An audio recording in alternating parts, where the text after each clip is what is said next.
Mummy మిర్చి బజ్జీ చేయవా? ఏమమ్మైనా కూతురు బజ్జీ చేయమంటే చేయకుండా ఉంటుందా? ఎలా చేయాలో చూద్దాం పదండి. అరకిలో శనగపిండి, అందులో కొద్దిగా బియ్యం పిండి, కొద్దిగా వంట సోడా, కొద్దిగా వాము వేసుకొని మిక్సీ చేసుకొని కొద్దిగా వాటర్ పోసుకొని బాగా కలుపుకోవాలి. మా వీడియోలో చూసినట్టు కొద్దిగా వాటర్ అయితే పోసుకొని ఇలా అయితే కలుపుకోవాలి. ఎందుకంటే మనకు మిర్చి మంచిగా సాఫ్ట్గా మంచిగా రుచిగా ఉండాలి కాబట్టి ఇలా అయితే కలుపుకోవాలి. చూశారు కదా, ఇలా అయితే కలుపుకున్న తర్వాత దీన్ని అయితే పక్కన పెట్టుకుందాం. పక్కన పెట్టుకొని మనకు ఆలు స్టఫ్ అయితే తయారు చేసుకుందాం. మళ్ళీ పసుపు, కొద్దిగా కారం పొడి, మొత్తం కొద్దిగా ఉప్పు వేసుకొని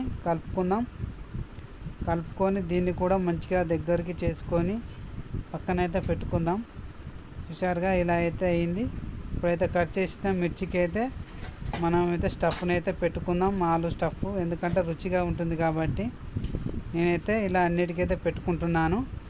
పెట్టుకున్న తర్వాత మనమైతే మిర్చి బజ్జీ ఎలా చేయాలో చూద్దాం పదండి. నేనైతే మిర్చిలో సాల్ట్ కూడా పెట్టుకున్నాను.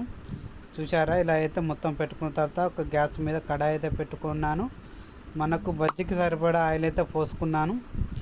ఆయిల్ బాగా వేడయ్యాక మిర్చి అయితే వేసుకుందాం. చూసారు కదా, మిర్చి అయితే వేసుకున్నాము. ఇలా మిర్చి అయితే వేసుకోవాలి. మంచిగా ఫ్రై అయ్యేదాకా ఉంచాలి. ఎందుకంటే చాలా టేస్టీగా అయితే ఉంటుంది కాబట్టి నేనైతే మిర్చి బజ్జీని అయితే ఒకసారి అయితే టేస్ట్ చేసి చూసి చెప్తాను.